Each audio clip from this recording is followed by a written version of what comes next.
अरे बाबा फक्त बेसन आहे ते, तुला नाही खाता यायचं. ते खाताय वय. इथं मी 4 दिवसापासून उपाशी आहे, त्याची काही पडलेली नाही तुला. आणि म्हणा कुत्र बेसन खातय. अरे हाड हाड तिच्या आईला त्याच्या.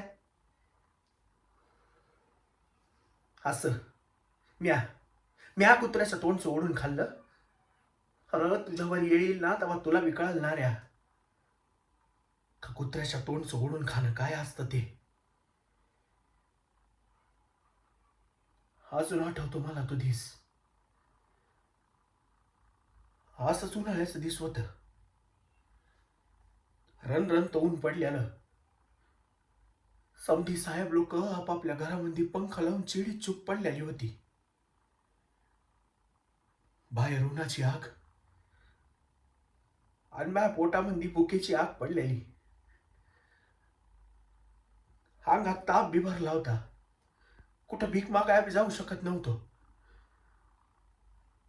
एवढा ताप भरला होता तर मरतो बापा म्हणला आता. त्योच त्योच एक कुत्र तोंडात भाकरीचा तुकडा घेऊन हे असं माझ्या समोर येऊन उभं राहिलं. मला लई भूक लागली होती. म्या मी त्याच्यावर झाप घातली आणि तो भाकरीचा तुकडा काढून घेऊन असा माझ्या छातीशी धरला.